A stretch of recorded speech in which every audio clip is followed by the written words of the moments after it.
अस्सलाम वालेकुम। Programme night addition में हम आपको खुशामदीद कहते हैं। नाज़रीन, नए साल में हुकूमत का लहजा बदला हुआ नज़र आ रहा है और लग ऐसा रहा है कि अब हुकूमत और अपोजिशन के दरमियान बहुत से मामला तय पा जाएंगे, लेकिन ये लहजा कब तक बदला रहेगा? कब तक हुकूमत अपोजिशन के साथ मिलकर मामलात को सुलझाने को वाकई अब तरजीह देगी?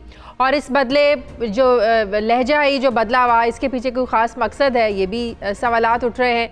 ये वो सवालात हैं कि जो कि सियासी हलकों में ज़ेर गर्दिश हैं। आज भी कौमी असम्बली और सेनेट के इजलास हुए जिसमें वज़ीर आज़म शरीक नहीं हुए, जबकि वज़रा की तादाद भी बहुत कम रही और जिस पर अपोजिशन की जानिब से कल भी एहतजाज किया गया, आज भी एहतजाज किया गया। डिप्टी स्पीकर ने भी हुकूमत को तनबीह की, जिसके बाद वज़ीर दिफा परवेज़ खटक ने कहा कि आइंदा वज़रा की हाज़िरी को यकीनी बनाया जाएगा। लेकिन सवाल ये है कि वज़ीर आज़म और वज़रा आखिर पार्लियामेंट को अहमियत क्यों नहीं दे रहे? इसकी वजह क्या है? एक तो हंगामी तौर पर इजलास बुलाया जाता है और दूसरा वज़रा की हाज़िरी नहीं होती, वज़ीर आज़म की हाज़िरी नहीं होती, जिसकी वजह से अपोजिशन एहतजाज करती है। अवाम ने अपनी नुमाइंदगी के लिए आखिर इन्हें इस ऐवान में इसीलिए भेजा है। अगर ये लोग यहाँ पर हाजिर नहीं होंगे तो अवाम के मसाइल पर बात कैसे होगी और मसाइल कैसे हल होंगे? जबकि संजीदा हल्कों की जानिब से हुकूमत पर तो ये भी तनकीद की जा रही है कि हुकूमत ने पार्लियामेंट का हंगामी इजलास तलब किया, लेकिन खुद इन हंगामी इजलासों से गायब है। इसकी क्या वजह है? दूसरी तरफ अब हुकूमत और अपोजिशन के दरमियान जो एक फ़ासला है ये भी कम होता हुआ नज़र आ रहा है। कल वफाकी काबीना की जानिब से आर्मी एक्ट की जो मंजूरी दी गई थी और तरमीम पर अपोजिशन की सबसे बड़ी जमात नून लीग ने हुकूमत की गैर मशरूत हिमायत का ऐलान किया है और ज़राए बता रहे हैं कि पीपल्स पार्टी भी अब इस मामले पर हुकूमत के साथ खड़ी है। आज हुकूमती वफ़द जो था वो बिलावल भुट्टो जरदारी से और जो पीपल्स पार्टी की टीम थी उससे मिला और हुकूमत को इस मामले पर मुकम्मल हिमायत का यकीन भी दिलाया है। हुकूमती वफ़द से जो आज मुलाकात हुई उसके मुताबिक पीपल्स पार्टी का जो मौक़िफ़ सामने आया वो ये है कि हुकूमत और कुछ जो दीगर जमातें हैं वो पार्लिमानी जो क़वाइद व ज़वाबित हैं उनको खातिर में नहीं ला रही हैं। आर्मी एक्ट में तरमीम के लिए पार्लिमानी क़वाइद व ज़वाबित को बरोए कार लाया जाए, ये बात की बिलावल भुट्टो जरदारी ने। जबकि ज़राए से मिलने वाली इत्तलात के मुताबिक हुकूमत की जानिब से कल आर्मी एक्ट में तरमीम का जो बिल है ये कौमी असम्बली और सेनेट में पेश किए जाने का इम्कान है। नमाज जुमा से पहले आर्मी एक्ट कौमी असम्बली में पेश और फिर मंजूर होगा और जुमे के बाद सेनेट इजलास में आर्मी एक्ट पेश होगा, मंजूर होगा और तमाम जमातों की हिमायत के साथ ये बिल बासानी दोनों ईवानों से मंजूर हो जाएगा। लेकिन सवाल ये है कि अपोजिशन की हिमायत क्या सिर्फ एक बिल तक ही होगी, जबकि मुख्तलिफ मामलात पर कानून साजी के ऊपर आज हुकूमत के जो पार्लिमानी रहनुमा है उनका इजलास भी हुआ। जबकि अहम एक पहलू ये भी है कि जब मुल्क में अपोजिशन और हुकूमत अहम मामलात पर बात कर रहे हैं तो ऐसे में अपोजिशन लीडर का मुल्क से बाहर होना भी जो है ये अपोजिशन लीडर की संजीदगी पर ये बहुत सारे सवालात उठा रहा है। मैं इस पर सबसे पहले बात करूँगी। तहरीक इंसाफ की रहनुमा वज़ीर मुमलिकत बराए मालियात ज़रताज गुल साहिबा ने मुझे ज्वाइन किया। अस्सलाम वालेकुम। बहुत बहुत शुक्रिया ज़रताज साहिबा आपका। वालेकुम सलाम। ज़रताज साहिबा, बड़ी अच्छी बात है, नून लीग ने भी आर्मी एक्ट में तरमीम की हिमायत का फैसला किया है, गैर मशरूत हिमायत का पाकिस्तान पीपल्स पार्टी भी इसकी हिमायत कर रही है। यकीनन ऐसे मामलात को मतनाज़ नहीं होना चाहिए, नहीं बनाना चाहिए, लेकिन अब जो बहस इसके बाद ज़ोर पकड़ रही है कि आखिर इस मामले पर हुकूमत एक ही वक्त में दो मुतज़ाद इक़दाम क्यों कर रही है? एक तरफ तौसीक़ का मशरूत फैसला है, उस पर नज़रसानी की तो दरख्वास्त आप लोगों ने 28 दिसंबर को दे दी थी, आज हुक्म इंतनाई की दरख्वास्तें भी दी हैं। दूसरी तरफ उसी फैसले की रोशनी में अब जो है वो कानून साजी भी हो रही है। अब तो दोनों जो बड़ी जमातें उन्होंने हिमायत का भी ऐलान कर दिया है, तो अब वो क्या जो दरख्वास्तें दायर की है उनको वापस ले लिया जाएगा? Thank you Shazia. से तो सबसे पहली बात ये कि जो आपने अपने इंट्रो में कहा कि वज़रा क्यों नहीं आते हैं, देखें मेरे अगर आप पूरा रिकॉर्ड देख लें तो पूरे जब से मैं 5 अक्टूबर से क्लाइमेट चेंज की मिनिस्टर बनी हूँ आज तक मेरा रिकॉर्ड उठा के देखे, नेशनल असम्बली में कायमा कमेटीज़ में और सेनेट में हमेशा मैंने खुद अपने जवाब खुद दिए हैं। उमर अयूब साहब खुद देते हैं। इसी तरीके से अगर आप देखें तो मुराद सईद साहब खुद देते हैं, शहरियार खुद देते हैं, आज़म सवाती और वो सारे हम खुद देते हैं। बेसिकली एक इस वक्त हॉलीडेज़ हैं और मैं आपको अपनी एग्जांपल देती हूँ। आज मैं आपका प्रोग्राम कर रही हूँ और आज मैं सिर्फ इसलिए रुकी हूँ कि कल आर्मी एक्ट जो है वो हमने लेकर आना है और इंशाल्लाह ये 100% तमाम पार्टियों की तमाम इस बात पे आपने खुद भी कहा है कि तमाम इस बात पे एग्रीड हैं कि हमें ऐसे इदारे जिसका मुल्क के दिफा का ताल्लुक हो, हालात ऐसे हो, सर्कमस्टांसेस ऐसे हों, हमें अपने सियासी मामलात में, अपने लड़ाई झगड़ों में, पर्सनल मफादात में प्रेस्टीजियस इदारों को मुतनाज़ा बनाना ही नहीं है। तो इंशाल्लाह कल वो एक्ट ऑफ पार्लियामेंट जो है वो पास हो जाएगा। मेरे सगे मामू का इंतकाल हुआ है, लेकिन मैं आज हुआ है, लेकिन मैं सिर्फ इसलिए हूँ कि हम पार्लियामेंट को सीरियस लेते हैं, कानून साजी को सीरियस लेते हैं। तो जब इंशाल्लाह कल एक्ट पास होगा तो उसके बाद मैं अपने कबाइली इलाके, अपने मामू के उसमें जाऊंगी वफात पे। जो कोरम है पूरा वो कभी ऐसा होता है कि जारी बात है सुबह जब 11 बजे होता है तो आधे घंटे की लेट हो जाती है, लेकिन अगर आप देखें तो कोरम के बाद तमाम वजीर जो है वो उस वक्त मौजूद थे। So we always take it serious और हम अपने आप को अकाउंटेबल समझते हैं। लेकिन ऑपोजिशन ने तो कल भी एहतजाज किया, अगर क्या ये स्पेशल इसी मामले के लिए आर्मी एक्ट में तरमीम के लिए ये उजलत में इजलास बुलाया गया? अगर यही एक खास वजह थी तो फिर तो वुज़रा की हाजिरी को भी यकीनी बनाना चाहिए था ना।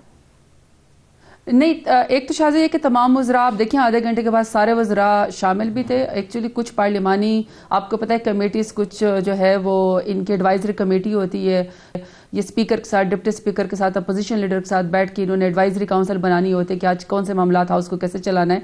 तो उस वजह से भी थोड़ा सा डिले हो जाता है, लेकिन उसके ऊपर सारी वो आपस में फिर एडवाइजरी काउंसिल जो है वो तमाम सीनियर लीडर्स फैसला कर लेते हैं कि हाउस को आज कैसे चलाना है या पूरे सेशन को कैसे चलाना है। मैं इस तरह इसको कहूँगी कि चूँकि अनयूजुअल सर्कमस्टांसेस हैं, रीजन की जो हेजेमनी है, जिस तरीके से मोदी हिंदुत्व और जिस तरीके से उसका किरदार है, जिस तरीके से कश्मीर में इतनी क्लेंजिंग कर रहे हैं, जिस तरीके से वो अजीब व गरीब कानून पास कर रहे हैं अपनी अकलियतों के साथ, मुसलमानों के साथ जिस तरीके का सलूक हो रहा है, उसमें रीजनल थ्रेट्स में बॉर्डर्स पे इस वक्त आर्मी की एक्सटेंशन, तमाम आर्म्ड फोर्सेस का और हम तमाम पूरे पाकिस्तान का और तमाम पार्टीज़ के लिए इस वक्त ये सबसे अहम फैसला है कि हम इसको बखैर आफियत जो है वो इसलिए फ़ौरन जो है वो पार्लियामेंट से पास कर दें। So it's the right time कि हम फ़ौरन इस मामले को ख़त्म करें।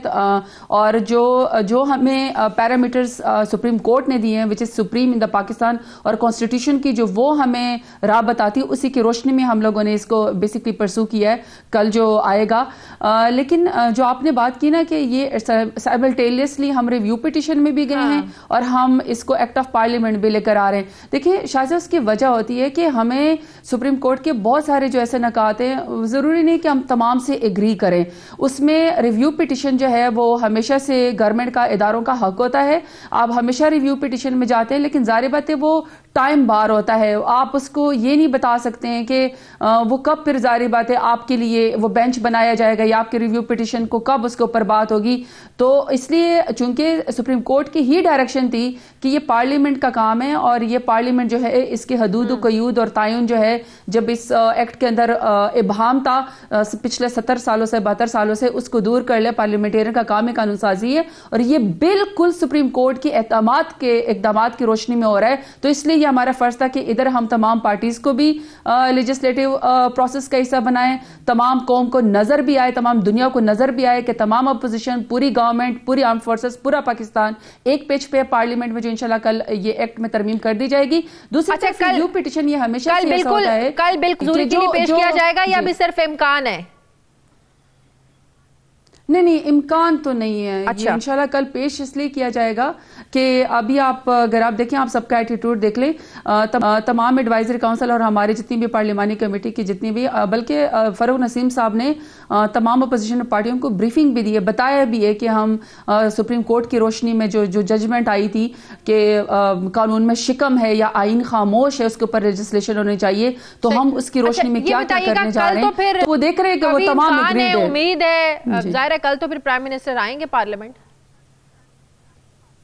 जी यकीनन इंशाल्लाह कल। बल्कि हमारी शाजिया पहले ना 10 बजे हमारी तमाम एलाइस की हम तमाम जो हाउस के लोग हैं, जो हम लोग हैं ट्रेजरी बेंचेस के, उन तमाम के और एलाइस की कल प्राइम मिनिस्टर साहब ने जो है वो पार्लियामेंट में मीटिंग भी बुलाई है, तो इजलास से पहले मीटिंग भी हो जाएगी। तो प्राइम मिनिस्टर साहब तो वैसे भी मौजूद होंगे। लेकिन इतने आम मामलात पे पूछना पड़ता है कि वज़ीर आज़म पार्लियामेंट आएंगे ना, क्योंकि जाहिर है एक हमें आज भी उनका वो दावा याद है कि मैं हर बुध वाले दिन जो हर हफ्ते आया करूंगा और जो सवालों के जवाब है वो दिया करूंगा। अच्छा, नैब तरमीमी ऑर्डर ऑर्डिनेंस पर बहुत ज्यादा तनकीद हो रही है। अब जहां इस मामले पर हुकूमत और अपोजिशन में बड़ा जबरदस्त इत्तफाक राय हो चुका है, तो उम्मीद की जाए कि नैब तरमीमी ऑर्डिनेंस जो आप लोगों पर तनकीद हो रही है उसमें अपोजिशन की तजावीज़ को भी शामिल करके बाकायदा उसको वाजे कर दिया जाएगा। बिल्कुल, देखिए शाजिया, इस पे तो इसलिए नहीं होना चाहिए कि जो लेजिस्लेशन है उसका मकसद ही यही है कि आप बहुत सी तरमीम होती हैं, सजेशन बहुत सारी हो जाती हैं। हमसे जब कुछ महीने पहले इन राइटिंग हमसे मांगा गया था कैबिनेट में कि आपकी क्या क्या सजेशन है नैब ऑर्डिनेंस को तरमीम के अंदर, तो मेरी बहुत सारी सजेशंस थी। फॉर एग्जांपल, मुझे एतराज़ है कि मैं समझती हूँ कि जिस टाइम पे आप इन्वेस्टिगेशन कर रहे हो तो उस टाइम आप लोगों को ना कैद में रखें, जब आप उसके ऊपर जुर्म साबित हो जाए तब उसको होना चाहिए। जहां तक आपने ये कहा है कि जी बिजनेस कम्युनिटी, देखिए शाहजहां, आपको एक बात याद रखनी चाहिए कि बिजनेस कम्युनिटी जो मुल्क का पया चलाती है, लोगों को जॉब्स देती है, उनका क्या काम है कि दो लोगों की बिजनेसमैन के बीच में जब एफबीआर मौजूद है, टैक्सेशन के लॉ मौजूद है, एक्सपर्ट्स मौजूद है, तो उसका नैब को तो दो प्राइवेट कंपनीज के बीच में कोई ताल्लुक नहीं है। जहां तक ब्यूरोक्रेट्स की बात है, देखिए अब करप्शन की क्या डेफिनेशन है? करप्शन की डेफिनेशन ये है कि आप अपने जो पब्लिक ऑफिस होता है, आप उसको पर्सनल गेन के लिए जो आप अब्यूज करते हैं, अपनी पावर को मिसयूज करते हैं। लेकिन जब ब्यूरोक्रेट्स जो है वो प्रोसीजरल गलती करता है, उसकी नीयत करप्शन की नहीं है, इनकी अपनी भी विद इन द डिपार्टमेंट पेनलाइजेशन होती है ब्यूरोक्रेट्स की, इनकी एसीआर खराब होती है, ओएसडी बन जाते हैं, फवाद और जैसे लोगों से पूछेंगे भाई हमारा क्या कसूर था, हमारे साथ जो रवैया रखा। एक शाजिया, नहीं शाजिया, मैं आपको सबसे बड़ी बात बताऊं, कानून कभी भी पिछले कानून को कैरी नहीं करता। कानून में जिसको जो सजा होनी है, जिसने जो केस उसके ऊपर हुआ है, वो केस चलेंगे। ये जो लॉ बनता है ये नेक्स्ट के लिए बनता है, इससे पिछली चीजें कभी भी वाइप आउट, क्लीन स्लेट नहीं होती हैं। जरताज गुल साहिबा मेरे साथ ही, बहुत शुक्रिया आपका। मुझे प्रोग्राम में एक ब्रेक लेनी है, वापस आते हैं एक छोटे से वक्फे के बाद।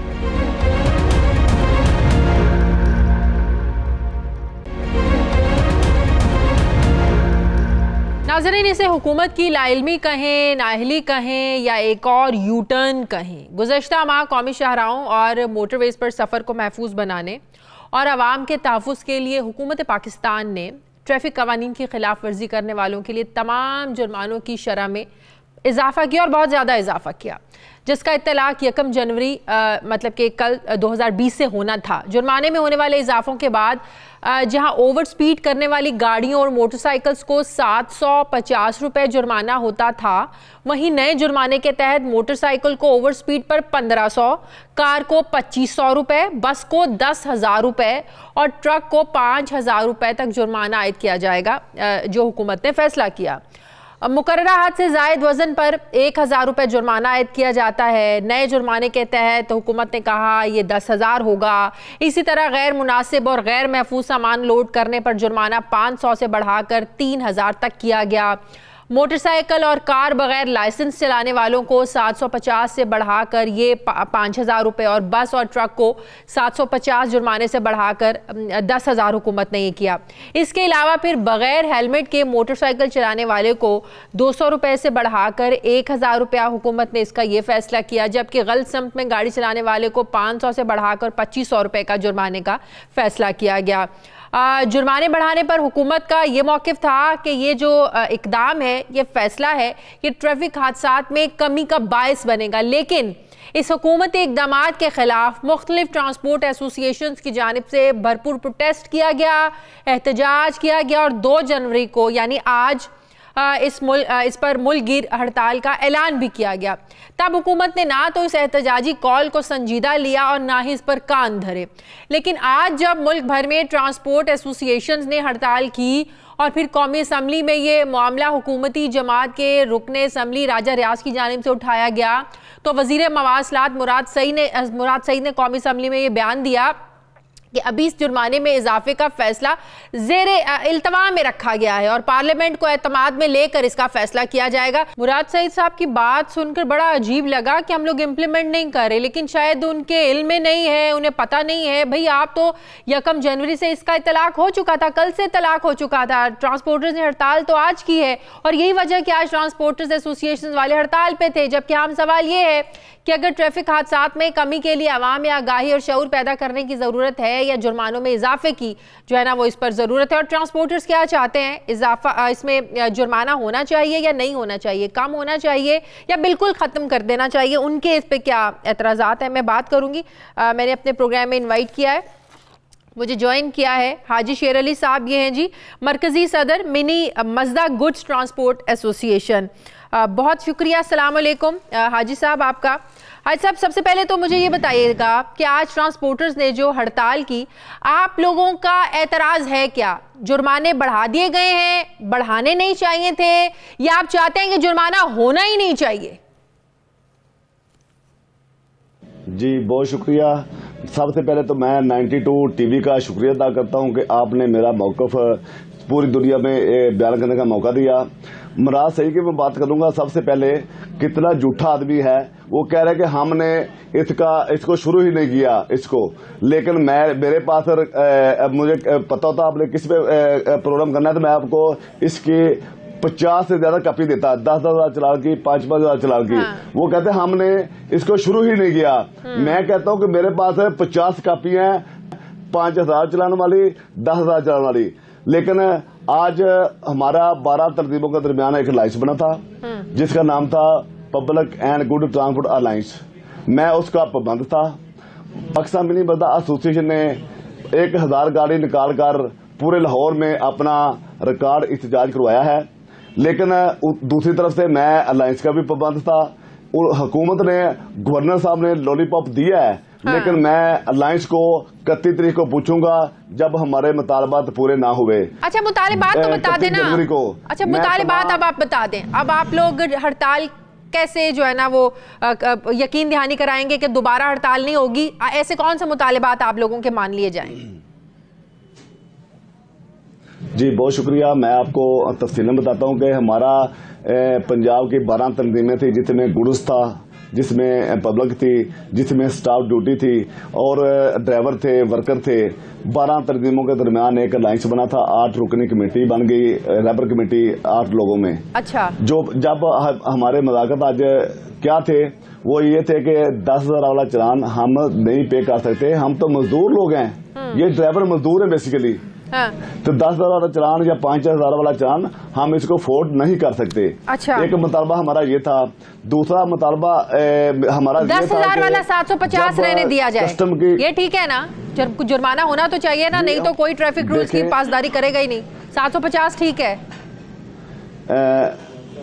जी मैडम, ऐसा है कि आप बिल्कुल चलान हम देना चाहते हैं। अच्छा। जो 500 का होता है, 700 का तो वो हम देना चाहते हैं, लेकिन 10,000 वाला चलान तो जेब में नहीं होता। सफेद पोश आदमी की जेब में 2,000 निकलता है, ये तो ड्राइवर से कहाँ निकलेगा? हुकूमत की ये मंतक ठीक नहीं थी। अच्छा, एक आखिरी सवाल का जवाब दे दें, क्या ये हुकूमत की मंतक ठीक नहीं थी कि उन्होंने जो एक रोड सेफ्टी प्रोग्राम के तहत ये जुर्माने इतने इसलिए ज्यादा लगाए हैं कि लोग बहुत ज्यादा मोहतात होकर ड्राइविंग करेंगे, ओवर स्पीडिंग नहीं करेंगे, ट्रैफिक रूल्स की पाबंदी करेंगे, और अगर उनको ये खौफ होगा भी अगर हमने ट्रैफिक रूल्स की पाबंदी नहीं की तो इतने हजारों रुपया जुर्माना जो भरना पड़ जाएगा, तो एक कॉन्शियस तो हो जाएंगे ना लोग। इस सेंस में अगर देखा जाए तो ये फैसला ठीक नहीं था। जी बहुत शुक्रिया। अर्ज है कि जो जुर्माने होते हैं वो होते हैं एक सजा देने के लिए। जो 10,000 का जुर्माना होता है रेवेन्यू इकट्ठा करने के लिए होता है। अच्छा। ये जो हमारे पुलिस ऑफिसर हैं इनकी जेब गर्म करने के लिए बैठे हुए हैं। जो है हमारा ये मैं ये कहना चाहता हूँ कि जो हमारी करप्शन हो रही है उसमें इजाफा हो रहा है। वो कैसे होगा कि जब 10,000 का जुर्माना किसी ड्राइवर को होगा वो तो कोशिश करेगा मैं 2,000 इसको देके अपनी जान छुड़वा लूं। वो 2,000 वो लेके खुश होगा, ड्राइवर 2,000 देके खुश होगा। आखिरी सवाल का जवाब दे दें, कल हड़ताल तो नहीं है ना? कल हड़ताल नहीं है ना? नहीं जी बिल्कुल, हमने मोहर की है हड़ताल। अच्छा। हमारे लाइस की पाबंद थे, हमने एक हड़ताल खोल दी है, हमारी हड़ताल नहीं है, हम ऐलान कर दिया है। बहुत बहुत शुक्रिया। हाजी शेर अली साहब मेरे साथ हैं। मुझे प्रोग्राम में एक ब्रेक लेनी है, वापस आते हैं एक वक्फे के बाद।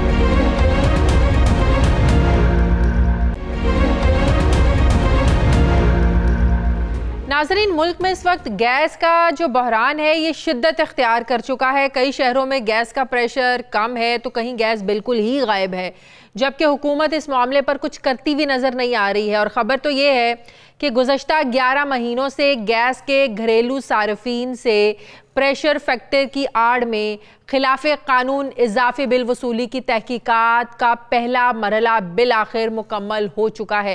पहले मरहले में 70 लाख घरेलू सार्फिन में से 4,43,000 सार्फिन का गैस प्रेशर चेक किया गया और फिर यह तस्दीक की गई कि 77,000 सार्फिन को प्रेशर के मुताबिक बिल भिजवाए गए।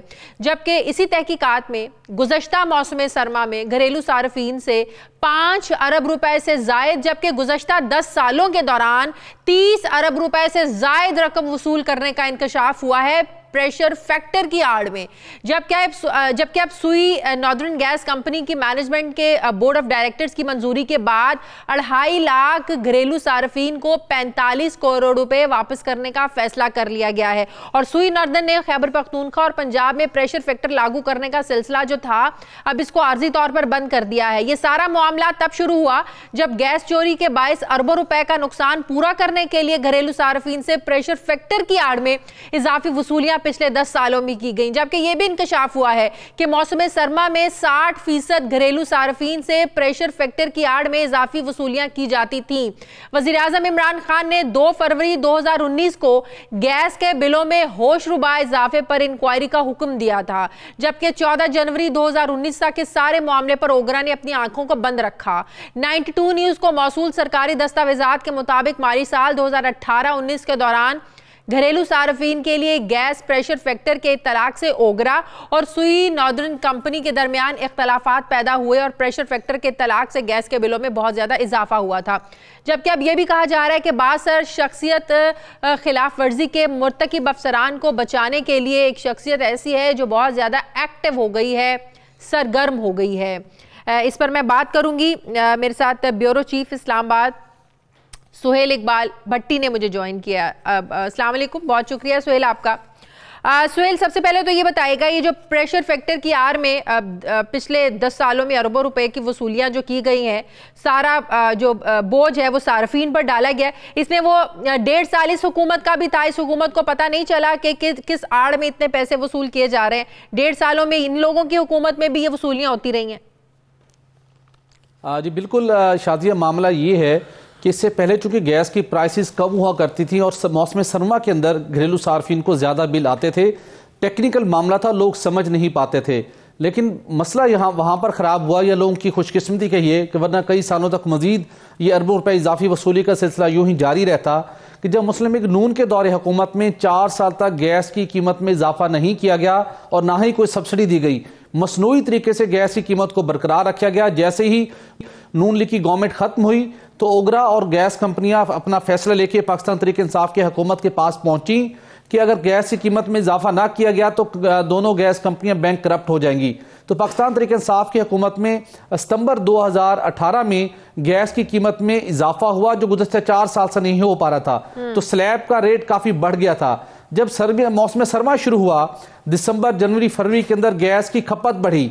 एक जानिब तो गैस का टैरिफ बढ़ चुका था और दूसरी जानिब सुई नॉर्दर्न गैस कंपनी के कुछ अफसरान और उनके मुलाजमीन गुज़श्ता कई सालों की वारदात के ऐन मुताबिक प्रेशर फैक्टर, जो कि 8 इंच ऑफ वाटर कॉलम के बेसिस के ऊपर बिलिंग करते थे, उससे भी ज्यादा ये प्रेशर फैक्टर लगाकर घरेलू सार्फिन को कमर्शियल सार्फिन बना लेते थे और उनसे फिर ये इजाफी वसूली होती थी। तो जो गुज़श्ता मौसम सरमा था, इतनी भारी पैमाने के ऊपर बिल आए कि लोगों की चीखें निकल गई। मीडिया ने इस मामले को उठाया। तो इसका मतलब ये हुआ कि पिछले मौसम सरमा तक भी वजीर आजम को इस बात का इल्म नहीं था कि इस प्रेशर फैक्टर की आड़ में जो पिछले 10 सालों में पैसे लिए जा रहे हैं, इनके दौर में भी लिए जा रहे हैं। पिछले सर्दियों तक भी इनको इल्म ना हुआ। उन्हें इल्म नहीं था, वजारत पेट्रोलियम के लोगों को ये इल्म नहीं था। इवन जो इस बात का जिन्हें इल्म होना चाहिए था वो था regulator OGRA, oil and gas regulatory authority, जिसके ऑर्डिनेंस के अंदर, जिसके कानून के अंदर उसके क़याम का बुनियादी मकसद ये है कि उसने गैस सार्फिन तवानाई के जो सार्फिन हैं उनके हकूक का तहफ़्फ़ुज़ करना है। लेकिन बदकिस्मती देखिए कि ओगरा हर साल ओगरा के अप्रूवल के साथ ही ये सारी उनकी कैश फ्लो एडजस्टमेंट होती रही। उनकी जिम्मेदारी थी कि वो इसके ऊपर चेक एंड बैलेंस रखते। गैस कंपनी के अफसरान गैस चोरी का जो वॉल्यूम था, लोगों के इंटरेस्ट की बात तो ये है ना, लोगों के इंटरेस्ट की बात तो जाहिर है ये कि जो फैसला हुआ है कि 2.5 लाख घरेलू सार्फिन को 45 करोड़ रुपए वापस करने का फैसला किया, अब लोगों को इंटरेस्ट इस बात में है। अब ये जो वापसी का इतलाक है, ये जुलाई 2018 से जो पैसे वसूल किए अब तक वो पैसे वापस होंगे, तो पिछले जो 10 साल जिसमें पीपल्स पार्टी की हुकूमत नून लीग का दौर शामिल था, उनका कोई लेना देना, उनका कोई अता पता नहीं है, वो पैसे वापस नहीं मिलेंगे। शादी, बहुत इंपॉर्टेंट आपका पॉइंट है। पहले मैं ये वाजे कर दूं कि सुई गैस की मैनेजमेंट ने ये फैसला किया, ये मामला बोर्ड ऑफ डायरेक्टर्स के पास लेके गए, उन्होंने इन्वेस्टिगेशन की है। 70 लाख से ज्यादा घरेलू सार्फिन है, जिसमें से अब तक सिर्फ 4.5 लाख सार्फिन की तहकीकात मुकम्मल हुई हैं। उसमें से ये बात एस्टेब्लिश हुई है कि यहां पर 2.5 लाख से ज्यादा घरेलू सार्फिन से इजाफी वसूलियां की गई, उनको 45 करोड़ रुपए फौरी तौर के ऊपर वापस करने की मंजूरी दी जाए। बोर्ड ऑफ डायरेक्टर ने मंजूरी दे दी है, जो मुमकिन तौर के ऊपर जुलाई 2019 से उनकी वापसी का सिलसिला शुरू हो सकता है, या उससे पहले भी कर सकते हैं। कंपनी इसके ऊपर गौर कर रही है, शायद फौरी तौर के ऊपर अगले माह के बिलों में ये रिलीफ मिलना शुरू हो जाए। ये तो अच्छा इकदाम है स्वीट नॉर्दर्न की गैस की मौजूदा मैनेजमेंट का। लेकिन जो सबसे बड़ा सवाल है हमारी खबर का, जो हमने इसको प्रोब किया, कि ये प्रैक्टिस गुज़श्ता 10 सालों से जारी थी और 30 अरब रुपए से जायद की लगभग खिलाफे कानून, खिलाफे ज़ाब्ता रकम वसूल की गई। 10 साल ही वापसी होनी चाहिए। बिल्कुल 10 सालों से में जो पैसा बटोरा गया उसको वापस होना चाहिए। वापसी का तरीकाकार क्या होगा, क्राइटेरिया क्या होगा? बिलों में कम होगा, कैश की सूरत में होगा? 2.5 लाख लोगों को एडजस्ट कैसे किया जाएगा जब वापस करने हैं पैसे? देखिए, फिल वक्त तो इन्होंने सिर्फ 1 साल की मद में जो इन्होंने इजाफी रकम वसूल की वो वापस होगी तकरीबन। जब ये सारा इंक्वायरी मुकम्मल होगी, तहकीकात मुकम्मल होंगी, तो लगभग 5 अरब से जायद की ये रकम होगी जो 1 साल में डोमेस्टिक कंज्यूमर को ये रीइंबर्स होगी। अब जो रिमेनिंग 30 अरब रुपए के जो अगर हम बात करें जो 10 सालों में रिकवर किए गए हैं, उसके ऊपर कंपनी के आला हुकाम और बोर्ड ऑफ डायरेक्टर्स खामोश है, क्योंकि इस कंपनी के अंदर मेजॉरिटी शेयर होल्डिंग अगरचे फेडरल गवर्नमेंट की है, लेकिन इसके अंदर प्राइवेट शेयर होल्डर्स भी मौजूद हैं। अब वो प्राइवेट शेयर होल्डर्स कभी नहीं चाहेंगे कि माजी के जो प्रॉफिट अर्न कर चुके हैं उस रकम में से वो रकम सरेंडर करें। लेकिन ये वफाकी हुकूमत की बुनियादी जिम्मेदारी बनती है कि गुज़श्ता 10 सालों का भी जो रकम आवाम से इजाफी वसूल की गई वो हर सूरत रीइंबर्स होनी चाहिए। अगरचे कि नैब के ऑर्डिनेंस में तरमीम हो चुकी है, लेकिन ये नैब का, ये FIA का बहुत क्रिस्टल क्लियर केस बनता है कि किस तरीके के साथ अवाम से धोखाधड़ी के साथ सारी कंपनी के कुछ अफसरान ने अरबों रुपए की इजाफी वसूलियां की, और ये रकम उनको मार्कअप के साथ वापस मिलनी चाहिए। ठीक है, बहुत शुक्रिया। ब्यूरो चीफ इस्लामाबाद सुहेल भट्टी हमारे साथ हैं।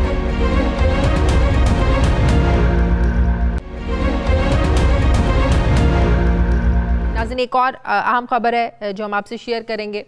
नाज़रीन, तहरीक इंसाफ ने इक़्तिदार में आने से पहले अवाम से 1 करोड़ नौकरियां देने का वादा किया था, लेकिन तहरीक इंसाफ का ये वादा हमें हुकूमत की ना तजुर्बाकारी, ना अहली या कहें कि विजन का फुकदान है, इसकी नज़र होता हुआ नज़र आ रहा है। खबर यह है कि पंजाब में उस्मान बुज़दार इंतज़ामिया ने सूबे में कायम 38 छोटी बड़ी इंडस्ट्रियल इस्टेट्स में मौजूद 5660 खाली प्लॉट्स की आबादकारी और सनतें लगाकर आवाम को जो ऑलरेडी प्लॉट्स मौजूद हैं, बजाय कि वहाँ पर इंडस्ट्री लगाई जाए, वहाँ से लोगों को रोज़गार जो है वो मुहैया किया जाए, जो एक ऑलरेडी एक सेटअप बना हुआ है, सिस्टम बना हुआ है, इसकी बजाय नई इंडस्ट्रियल स्टेट्स बनाने में तमाम तवानाइयाँ और फंड्स को जो है ना वो बेजा इस्तेमाल किया जा रहा है, जिससे जाहिर है पैसा भी ज़ाया हो रहा है और फौरी तौर पर फिर रोज़गार की फराहमी का जो एक इनका मंसूबा है, प्लान है, वो भी फौरी तौर पर नहीं हो सकता।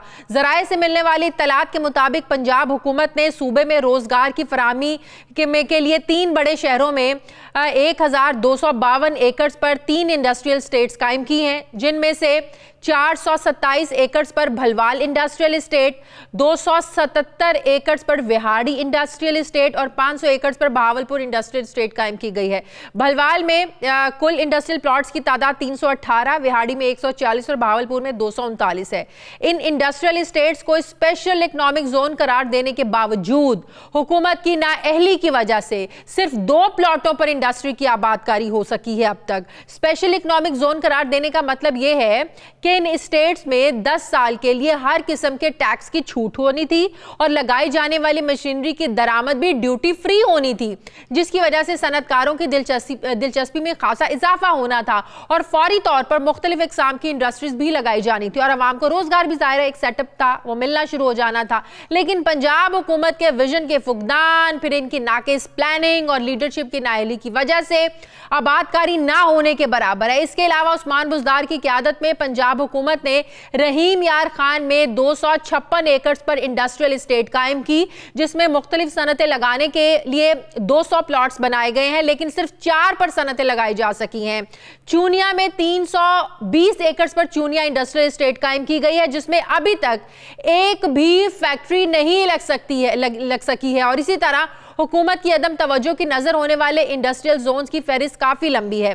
हमारे जराए से मौसूल होने वाले सरकारी आदादो शुमार के मुताबिक सूबे में कायम तमाम इंडस्ट्रियल इस्टेट्स में बिजली है, सीवरेज और सड़कों की फराहमी भी की गई है, जबकि कई स्टेट्स में गैस की फराहमी भी कर दी गई है। 5 में दीगर तरक्याती काम भी जारी है, लेकिन सनतों की आबादकारी ना होने के बराबर है। इन जगहों पर हुकूमत की नाअहली सिर्फ यहां पर खत्म नहीं हो जाती। Punjab industrial estate development and management company के रूल्स के मुताबिक जिनमें कोई सरमायाकारी किसी भी इंडस्ट्रियल स्टेट में फैक्ट्री लगाने के लिए प्लॉट खरीदता है तो इस पर लाजिम है कि वो 2 साल में वहां पर फैक्ट्री लगाए, बसूरत दीगर जिसने प्लॉट खरीदा है वो उसका प्लॉट कैंसिल हो जाएगा।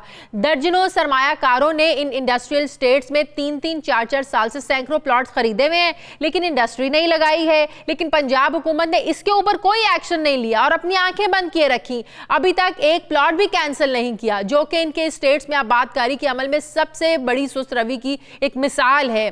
जबकि मौजूदा हुकूमत में विजन के फुकदान की वजह से माजी की हुकूमतों की जानिब से बनाए जाने वाले इंडस्ट्रियल जोन्स में गैर आबाद हैं। ये हुकूमत ना तो नए इंडस्ट्रियल जोन्स को आबाद कर पा रही है और ना ही जो पुराने हैं उनको सुधारने में दिलचस्पी ले रही है। इस पर मैं बात करूंगी, नुमाइंदा खुसूसी अनवर सुमरा मेरे साथ हैं। बहुत शुक्रिया अनवर सुमरा आपका। अनवर सुमरा, इस स्टोरी को बताने का मकसद यही और आपसे भी मैं पूछना यही चाहती हूं कि जो ऑलरेडी पंजाब में 38 इंडस्ट्रियल इस्टेट्स हैं, बहुत से प्लॉट्स खाली हैं, वहां पर इंडस्ट्री क्यों नहीं लगाई जा रही, बजाय इसके कि आप नया इंडस्ट्रियल सिटी कल भी वज़ीर आज़म साहब, अगर मेरी इत्तला दुरुस्त है तो इफ्तिताह करने जा रहे हैं फैसलाबाद में अल्लामा इकबाल इंडस्ट्रियल सिटी का। जी बिल्कुल ऐसे ही है। देखें पंजाब में इस वक्त 38 जो हैं छोटी बड़ी इंडस्ट्रियल स्टेट्स हैं, जिनमें 14 बड़ी हैं और इसके अलावा 24 जो हैं वो छोटी हैं। अब इन तमाम इंडस्ट्रियल स्टेट में को 12,148 प्लॉट जो थे मुख्तलिफ इंडस्ट्रीज़ के लिए बनाए गए थे, जिनमें 5,660 प्लॉट जो हैं इस वक्त अभी भी खाली हैं। हाँ। ये 2004 से इंडस्ट्रियल स्टेट्स बन रही हैं। इनके लिए एक कंपनी बनाई गई थी जिसका एक CEO है, बाकायदा बोर्ड ऑफ डायरेक्टर है, और इनका मकसद ये था कि ये इंडस्ट्रियल स्टेट एक जगह पर बनाई जाएँ, तमाम सहूलियात वहाँ पर फराहम की जाएँ, उसके अलावा वहाँ पर तमाम मशीनरी की फराहम की जाएँ, उसके अलावा एक्सपर्ट सेंटर बनाया जाए और वहाँ से जो भी वैल्यू एडेड चीज़ें निकलती हैं उनको एक्सपोर्ट किया जाए और वहाँ मुलाजमत मिले। अब सूरत हाल ये है कि वज़ीर आज़म पाकिस्तान जो है कल वो फैसलाबाद में अल्लामा इकबाल इंडस्ट्रियल सिटी जो है 3,217 एकड़ पर ये कायम किया जा रहा है, जिसमें 700 के करीब इंडस्ट्रियल यूनिट लगने हैं। उसका इफ्तिताह करने जा रहे हैं, जबकि 5,660 ऑलरेडी डेवलप प्लॉट जो हैं इन 38 इंडस्ट्रियल स्टेट्स में पड़े हुए हैं और वो हुकूमत की वहाँ पर ऑलरेडी एक प्रॉपर सिस्टम है, गैस है, बिजली है, आप आसानी से वहाँ पर अपना काम शुरू कर सकते हैं, इंडस्ट्री लगा सकते हैं। अब ये सारा प्रोसीजर दोबारा होने में, इन सहूलियात को वहाँ पर देने में तो बहुत वक्त लगेगा। तो कब इंडस्ट्री कायम होगी, तो कब लोगों को जो है ना वो रोजगार मिलेगा, कब काम शुरू होगा वहाँ पर? इसका मतलब वज़ीर आज़म को सही इन्फॉर्म नहीं किया जाता। जी देखें, सूरत हाल ये है कि जब हमारी ज़राए से बात हुई, मुख्तलिफ लोगों से बात हुई, तो उनका कहना था कि किसी भी इंडस्ट्रियल स्टेट में जो इंफ्रास्ट्रक्चर डेवलपमेंट होता है, जिसमें सड़कें होती हैं, सीवरेज होता है, बिजली होती है, पानी होता है और गैस की फराहमी होती है, इसको कायम करने के लिए तकरीबन 3 से 4 साल लगते हैं। जबकि जो मौजूदा इंडस्ट्रियल स्टेट्स हैं वहाँ पर बिजली की फराहमी भी है, वहाँ सड़कें भी बनी हुई हैं, सीवरेज भी है, और 18 के करीब इंडस्ट्रियल स्टेट में गैस की फराहमी भी है और पानी की फराहमी भी है, और उनको लिंक भी किया गया है, मीन जीटी रोड से भी लिंक किया गया है, इसके अलावा मोटरवे से भी लिंक किया गया है। अब बजाय इसके कि वहाँ पर इंडस्ट्री लगा के फौरी तौर पर रोज़गार फराहम करते, हुनरमंद अफराद को की खपत होती, और वज़ीर-ए-आज़म का जो विजन था, जो ऐलान था कि 1 लाख नौकरियाँ पैदा की जाएंगी, वो वहाँ पर फौरी तौर पर दी जा सकती थी।